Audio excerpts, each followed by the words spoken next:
कर्ण क्यों मृत्यु के बाद भी 16 दिन के लिए धरती पर आए थे। कर्ण ने अपने जीवन में हमेशा दान पुण्य किया, लेकिन कर्ण को एक दंड मिला था। आखिर वह दंड क्या था? आखिर क्यों मृत्यु के बाद कर्ण को दंड मिला था? इसके पीछे का क्या रहस्य था, जानकर आपके होश उड़ जाएंगे। बचपन से ही कर्ण हमेशा दान किया करते थे। वो कभी भी अपने द्वार से किसी को भी खाली हाथ नहीं लौटाते थे।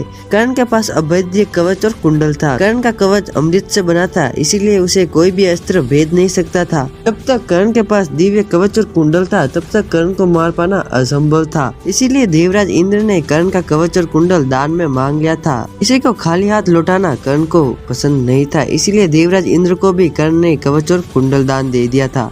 इस दानवीरता के कारण आज भी लोग कर्ण को सम्मान करते हैं। कुरुक्षेत्र के 17वें दिन कर्ण और अर्जुन के बीच में एक भयानक युद्ध हो रहा था। कवच और कुंडल के बिना भी अर्जुन कर्ण को किसी भी तरह मार नहीं पा रहे थे, लेकिन श्राप के कारण एक समय रथ का पहिया धरती में धंस जाता है। जब कर्ण रथ के पहिए को उठाने जाते हैं, तब अर्जुन निहत्थे कर्ण को बाण चलाकर धराशायी कर देते हैं। उसके बाद अर्जुन कर्ण को मारने के लिए अनेक दिव्यास्त्र चलाए, लेकिन किसी भी दिव्यास्त्र से कर्ण मर नहीं पा रहे थे, क्योंकि अर्जुन के चलाए हुए हर बाण से स्वयं यमराज कर्ण की रक्षा कर रहे थे। कर्ण ने अपने जीवन में इतने दान और पुण्य किए थे कि स्वयं रक्षा के लिए यमराज को आना पड़ा। जब ये सब भगवान श्री कृष्ण ने देखा, तो वह कर्ण के पास गए और उनका सारा पुण्य दान में मांग लिया। तब कर्ण ने भी अपना सारा पुण्य दान में दे दिया था। इसके बाद ही अर्जुन कर्ण को मार पाए थे। इसके बाद कर्ण स्वर्ग में गए थे, लेकिन स्वर्ग में भी कर्ण को एक ऐसा दंड मिला था जिसे सुनकर आप हैरान हो जाएंगे। स्वर्ग लोक में कर्ण को अन्न के बदले सोन खाने को मिले थे।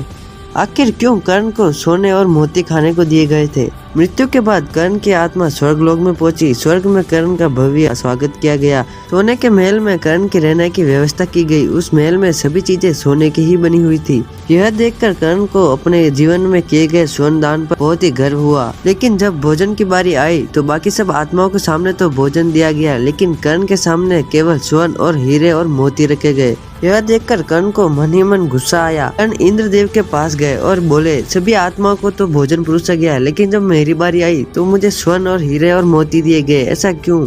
तब इंद्रदेव ने कहा, कर्ण तुम बहुत बड़े दानवीर हो। अपने जीवन में तुमने बहुत दान धर्म किया। तुमने मुझे अपना अभेद्य कवच भी दान कर दिया था। तुमने अपने जीवन में हमेशा सोने और चांदी का दान तो बहुत किया, लेकिन अपने पूर्वजों को कभी भोजन नहीं कराया। तुमने कभी भी अन्य का दान नहीं दिया। पहले तो कर्ण यह बात सुनकर हैरान हो गए, लेकिन उसके बाद इंद्रदेव को कहा, पहले मैं जीवित था तो मुझे अपनों का ज्ञान नहीं था, ना ही मुझे अपने पूर्वजों का, ना ही अन्न दान की महिमा का ज्ञान था। इसीलिए मुझसे ये अपराध हुआ है। कृपया आप मुझे इस स्थिति से बचने का कुछ उपाय बताएं।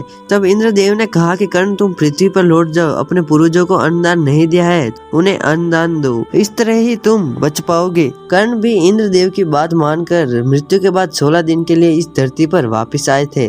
कर्ण ने इन दिनों में अन्न, जन और वस्त्र का दान दिया था। कर्ण ने अपने पूर्वजों के लिए भी अन्नदान किया था। इसके बाद कर्ण स्वर्ग में लौट गए थे। वहाँ उन्हें कोई भी कष्ट नहीं हुआ। हिंदू धर्म के श्राद्ध के दौरान अपने पूर्वजों को 16 दिन तक अन्न, जल, वस्त्र का दान किया जाता है। ऐसा माना जाता है कि वह जितना भी दान करते हैं 16 दिनों में, वह ज्यादा से ज्यादा फलदायी होता है। तो ज्यादातर लोग इन 16 दिनों में अन्न दान का अवसर जाने नहीं देते हैं। दोस्तों, अगर आपको वीडियो पसंद आई हो तो हमारे चैनल द ट्रेवल हिस्ट्री को सब्सक्राइब, शेयर, लाइक जरूर करें। तो दोस्तों, मिलते हैं ऐसे ही दिलचस्प वीडियो में। तब तक के लिए देखते रहिए विभिन्न ज्ञान की मिस्ट्री द ट्रेवल हिस्ट्री।